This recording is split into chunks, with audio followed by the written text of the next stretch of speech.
오늘 마가복음 1장 1절에서 15절까지 말씀 보겠습니다.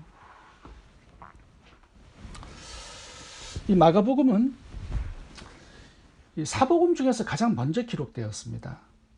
AD 66년경에 기록이 되었는데요. 저자는 마가죠. 마가는 베드로의 제자입니다. 마가가 직접 기록한 것은 아니고요. 12제자가 아니었잖아요. 그래서 이 베드로로부터 예수님의 전에 들은 이야기들을 수집해서 마가복음을 기록해 놓은 것입니다. 그러니까 마가복음은요, 베드로의 복음이라고도 말할 수 있습니다. 기록 목적은 단 한 가지입니다. 예수님의 복음을 많은 사람들에게 전파해서 영혼을 구원하는 것입니다. 마가복음의 다른 복음서와 좀 다른 게 있죠. 마가복음은요, 서론을 생략했습니다. 예수님의 탄생, 족보, 어린 시절에 대한 이야기가 전혀 나오지 않아요. 곧바로 예수 그리스도의 복음으로 시작합니다. 그러니까 서론을 생략하고 본론으로 직접 들어가 버리죠. 복음이 너무나 중요하기 때문에 빨리 전하고 싶고, 이렇게 복음에 초점을 맞추고 있는 것이 마가복음의 특징이라고 말할 수 있습니다. 본문을 통해서 세 가지 교훈을 살펴보겠습니다. 첫 번째는 예수님을 메시아로 믿기 위해서는 구약을 보아야 합니다. 구약 없이는 예수님을 메시아로 믿기가 어렵습니다.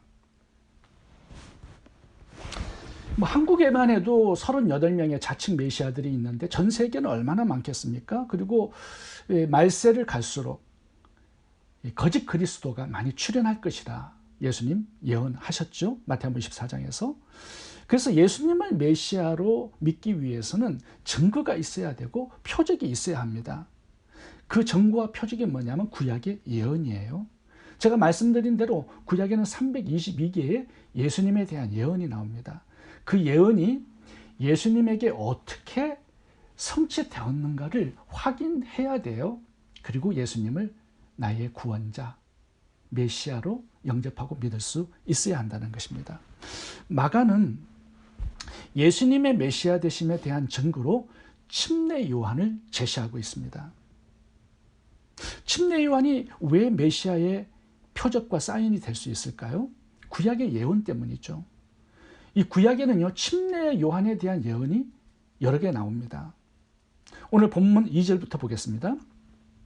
선지자 이사야의 글에 보라, 내가 내 사자를 내 앞에 보내노니 그가 내 길을 준비하리라. 그러니까 예수님이 메시아로 이 땅에 오시기 전에 예수님의 길을 준비하는 사자가 한 명 먼저 온다라는 거예요. 그 사람이 이제 침례 요한이라고 마가는 설명하고 있는 것입니다. 3절 보겠습니다. 광야에 외치는 자의 소리가 있어 이르되 너희는 주의 길을 준비하라. 그의 오실 길을 곧게 하라. 기록된 것과 같이. 이게 기록된 것과 같이 이사야의 기록이죠. 또한 말라기에도 기록이 되어 있습니다. 예수님이 오시기 전에 엘리야 같은 선지자가 나온다. 주의 사자가 온다. 이렇게 말씀하고 있어요. 이사야 40장 3절 읽어보겠습니다. 외치는 자의 소리여 이르되 너희는 광야에서 여호와의 길을 예비하라. 사막에서 우리 하나님의 대로를 평탄케 하라. 오늘 본문의 예언을 인용한 것입니다. 말라기 4장 5절도 보겠습니다. 보라, 여호와의 크고 두려운 날이 이르기 전에 내가 선지자 엘리야를 너희에게 보내리니 그가 아버지의 마음을 자녀에게로 돌이키게 하고 자녀들의 마음을 그들의 아버지에게로 돌이키게 하리라. 이제 예수님께서 이 침례 요한이 구약에서 예언한 그 사자 엘리야가 맞다라고 확정해 주시는 그 구절이 나옵니다. 마태복음 11장 13절 14절 읽어보겠습니다. 모든 선지자와 율법이 예언한 것은 침례 요한까지니 만일 너희가 즐겨 받을진대 오리라 한 엘리야가 곧 이 사람 침례 요한이라. 예수님께서 침례 요한이 구약에서 예언한 그 선지자가 맞다 이렇게 말씀해 주신 것입니다. 옛날에 임금이 행차할 때 먼저 신하들이 가서 이 백성들이 왕을 맞이할 수 있도록 준비시킵니다. 길도 정리하죠. 그리고 백성들에게 그 소식을 전해서 준비할 수 있도록 하죠. 그리고 숙박 숙식도 먼저 신하들이 가서 예배를 합니다. 마찬가지예요. 예수님이 만왕의 왕이시기 때문에 이 땅에 오시기 전에 예수님의 사자들이 먼저 와서 주님의 길을 예비한다라는 거예요. 타락하고 부패한 심령들을 돌이켜서 메시아를 영접할 수 있도록 회개의 사역을 하는 사자들이 온다라는 거죠. 그 사람이 바로 침례 요한이다, 이렇게 말씀을 하고 있는 것입니다. 자, 그렇다면 침례 요한이 이사야 40장과 말라기 4장의 예언의 성취라면 그것은 또한 메시아의 오심에 대한 예언 성취가 되는 것입니다. 예수님이 침례 요한 때문에 메시아가 되신다라는 이 예언의 성취가 확정이 되는 거예요. 다시 말하면 믿음을 갖기 위해서는 구약의 예언이 어떻게 성취되었는가를 공부해야 한다라는 말씀을 하고 있는 것입니다. 그 점검을, 그 표적을 가지고 믿음을 가질 수 있어야 된다라는 거죠. 구약의 예언의 성취, 이 증거와 이 표적이 예수님이 메시아 되신다라는 증거가 된다라는 겁니다. 제가 성탄절에 표적과 믿음이라는 주제로 설교를 했습니다. 천사들에게 복음이 전해진 것, 말구유의 예수님이 탄생하신 것, 이게 이사야 61장의 예언의 말씀을 성취하기 위해서 그렇게 하셨다라고 말씀을 드렸죠. 처녀 탄생, 베들레헴, 다윗의 후손으로 오신 이 모든 예언의 성취가요, 예수님이 메시아 되신다라는 이 표적이 되는 것입니다. 오늘 본문에 나오는 침례 요한도 구약의 예언이 성취됨으로 예수님이 메시아 되신다라는 그 표적이 되는 거예요. 이 표적을 가지고 예수님을 메시아로 믿어야 한다. 그것이 오늘 본문의 첫 번째 교훈입니다. 두 번째 교훈은 예수님의 복음 전파를 인생의 유일한 목적으로 삼으라는 것입니다. 오늘 본문에 마가가 마가복음을 기록한 목적은 단 한 가지입니다. 예수님의 복음을 많은 사람들에게 전파하는 것입니다. 마가가 소개하는 침례 요한의 인생 목적도 단 한 가지입니다. 예수님을 메시아로 전거하고 드러내어서 많은 영혼들을 구원하는 것입니다. 7절과 8절 읽어보겠습니다. 그가 전파하여 이르되 나보다 능력 많으신 이가 내 뒤에 오시나니 나는 굽혀 그의 신발끈을 풀기도 감당하지 못하겠노라. 나는 너희에게 물로 침례를 베풀거니와 그는 너희에게 성령으로 침례를 베푸시리라. 예수님은 전거하고 있어요. 이것이 침례 요한의 인생의 유일한 목적이었습니다. 3절도 보겠습니다. 광야에 외치는 자의 소리가 있어 이르되 너희는 주의 길을 준비하라. 그의 오실 길을 곧게 하라. 기록된 것과 같이. 침례 요한은요, 자신이 누구인가를 잘 알고 있었습니다. 자신이 무엇을 해야 할지를 정확하게 알고 있었어요. 또 어디에 살아야 하는지도 알고 있죠. 광야입니다. 입어야 할 옷은 약태털이었습니다. 먹을 것은 석청과 메뚜기였습니다. 왜 침례 요한이 광야에서 약태털 옷을 입고 석청과 메뚜기를 먹고 살았을까요? 사실 침례 요한은요, 제사장 사가랴의 아들입니다. 제사장이에요. 그러면 성전에서 살아야 되고 제사장의 에봇이라는 옷을 입고 살아야 합니다. 그런데 침례 요한은 성전이 아니라 광야에서 살았고요. 제사장의 에봇 옷을 입지 않고 약태털을 입고 살았어요. 제사장이 먹어야 될 음식도 따로 있지만 침례 요한은 석청과 메뚜기를 먹고 살았습니다. 이렇게 했던 그 이유는 단 한 가지입니다. 이사야 40장과 말라기 4장의 말씀을 성취하기 위해서 그래요. 엘리야가 어떻게 살았습니까? 약태털 옷을 입고 살았거든요. 광야에서 석청과 메뚜기 먹고 살았어요. 구약에서 말씀하신 그 엘리야가 바로 나다. 내가 예수 그리스도의 메시아 되심의 그 길을 준비하고 있는 그 사자다.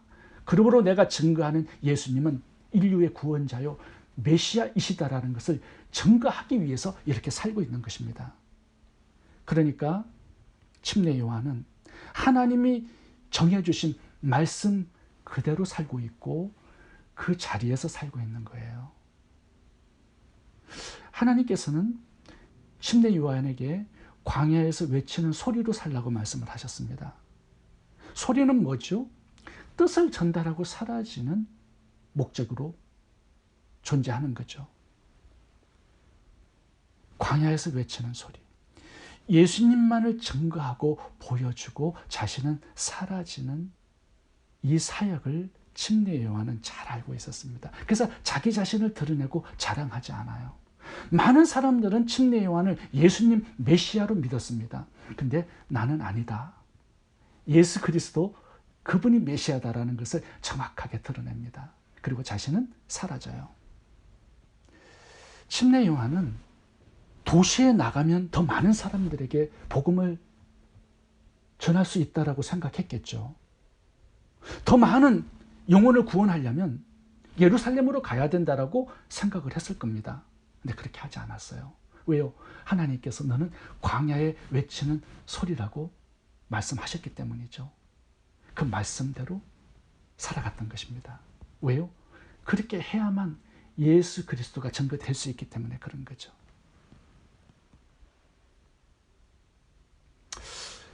하나님은 우리 성도들에게요, 살아야 될 그 자리를 정해주셨습니다. 해야 할 일도 정해주셨습니다. 침례 요한처럼. 우리가 살아가야 할 그곳은 어디냐? 마태복음 28장 19절 20절입니다. 우리가 해야 할 일은 단 하나밖에 없습니다. 땅끝까지 이르러 복음을 전하는 사명입니다. 예수님을 증거하고 드러내는 것이 우리 성도들의 유일한 존재 목적이 되어야 한다라고 말씀합니다. 공부하는 목적, 돈을 버는 목적, 성공과 출세하는 목적은 단 한 가지예요. 예수님을 증거하고 드러내어서 많은 사람들이 제사함과 영생을 얻게 하는 것입니다. 마가처럼, 오늘 침례 요한처럼 오직 한 가지의 목적, 예수님의 복음을 증거하고 전파해서 예수님의 재림의 길을 준비하는 그 사역으로 우리 모두가 쓰임받는 은혜가 2024년 새해에 있기를 바랍니다. 세 번째 교훈을 살펴보겠습니다. 우리가 하나님께서 정해주신 자리에서 정해주신 사역인 복음을 위해서 살 때 하나님은 열매를 주시겠다라고 말씀합니다. 4, 5절 읽어보겠습니다. 침례 요한이 광야에 이르러 제사함을 받게 하는 회개의 침례를 전파하니 온 유대 지방과 예루살렘 사람이 다 나아가 자기 죄를 자복하고 요단강에서 그에게 침례를 받더라. 침례 요한이 광야에서 복음을 전했습니다. 그런데 그 광야로 사람들이 몰려오기 시작했어요. 온 유대에 살고 있는 사람, 예루살렘의 도시에 살고 있는 사람들이 광야로 몰려왔다는 겁니다. 왜요? 예수님의 복음을 듣기 위해서 그런 것이죠. 그 당시에 성전이 있었습니다. 성전에서도 말씀이 선포되었어요. 그런데 그곳에서는요, 예수님의 복음이 없었습니다. 제사장, 바리새인, 종교 지도자들이 그곳에서 말씀은 전했어요. 근데 그들은 소경이었고요, 돈을 사랑했고요, 완전히 타락해서 마귀의 앞잡이가 되고 있었습니다. 복음을 들을 수 있는 곳이 없었어요. 당시에는 영적 갈증이 너무 심했습니다. 하나님의 말씀이 들려지지 않았기 때문이죠. 그래서 영혼들은 병들어 갔고요, 죽어가고 있었습니다. 그래서 하나님은 예수님의 복음을 외치는 침례 요한이 있는 이 광야로 사람들을 보내신 거예요. 생명의 말씀을 듣게 하시기 위해서. 하나님은 오늘날도 그렇게 하시겠다라는 겁니다. 우리에게 먼저 복음을 전해주셨죠. 우리가 예수님의 복음을 가진 사람들입니다. 우리가 복음을 드러내고 예수님을 증거하면서 살아갈 때 하나님께서는 광야의 침례 요한에게 사람들을 보내셔서 복음을 듣게 하시고 구원을 하신 것처럼 우리에게도 그렇게 하시겠다라고 말씀하시는 거예요. 근데 문제는 복음이 없어요. 오늘날 교회에서도요, 복음을 외치지 않습니다. 목사님들은 축복의 설교, 형통의 설교, 기복신앙을 설교하고 있어요. 죄를 지적해주고 다가오는 하나님의 심판을 가르쳐주고 유일한 구원자 되신 예수 그리스도를 가르쳐줘야 되는데 교회에는 복음이 점점 사라지고 있습니다. 다른 종교에도 구원이 있다고 가르치는 그런 사람들이 점점 늘어가고 있습니다. 오늘날 과학이 얼마나 발전했습니까? AI 시대가 되어가고요.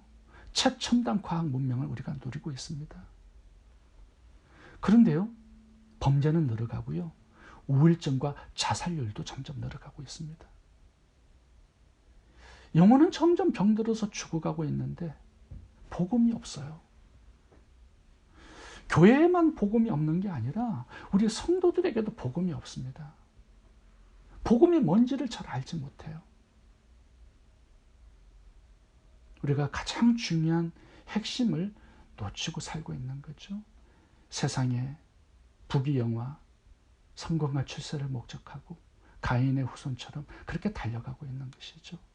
이런 시대에 복음을 알기 원하고 복음을 공부하고 복음을 가지고 복음을 전하고 가르치고 전파하는 그 한 영혼을 하나님께서 얼마나 찾으시겠습니까? 그 한 사람을 얼마나 귀하게 여기시겠습니까? 그 한 사람이 복음을 전거하기 시작할 때 하나님께서는 엄청난 새로운 역사를 시작하실 수 있는 것입니다. 오늘 마가복음 1장 1절을 봐보세요. 하나님의 아들 예수 그리스도의 복음의 시작이라. 마가가 시작한 그리스도의 복음이 있었습니다. 오늘 침례 요한을 봐보세요. 침례 요한이 시작한 그리스도의 복음이 있었습니다. 우리들이 시작해야 할 복음도 있어야 하지 않겠습니까? 바울은 어느 날 예수님을 만났습니다. 그리고 복음에 미쳤어요. 그리고 복음의 생명을 걸었습니다. 바울이 복음을 위해서 살기 시작했을 때 바울 한 사람을 통하여서 하나님은 얼마나 큰 역사를 일으키셨는지 로마서에, 그의 서신서에 이 복음의 역사의 기록이 잘 나와 있습니다. 로마가 복음화되었죠. 유럽이 복음화되었죠. 전 세계에 복음이 들어가는 역사가 일어났습니다. 사도 바울은 로마서 1장 16절에 이렇게 고백합니다. 내가 복음을 부끄러워하지 아니하노니 이 복음은 모든 믿는 자에게 구원을 주시는 하나님의 능력이 됨이라. 나의 달려갈 길과 주 예수께 받은 사명 곧 하나님의 은혜의 복음 전가하는 일을 마치려 하면은 나의 생명을 조금도 귀한 것으로 여기지 아니하노라. 이 복음이 모든 믿는 자에게 구원을 주시는 하나님의 능력이 된다라고 고백합니다. 그동안 이 복음을 증거하고 드러내는데 전혀 관심이 없었다면요, 이제 마가처럼, 침례 요한처럼, 그리고 사도 바울처럼 복음을 시작해 보시기 바랍니다. 하나님께서 반드시 사람들을 보내주실 것입니다. 그리고 풍성한 구원의 열매를 맺게 하실 것입니다. 복음을 자녀들에게 가르치고 이웃들에게 전거해서 풍성한 열매를 맺는 2024년 새해가 되시기 바랍니다. 그리고 믿음의 후손들을 이 땅에 남기는 2024년 새해가 될 수 있기를 바랍니다. 기도하겠습니다.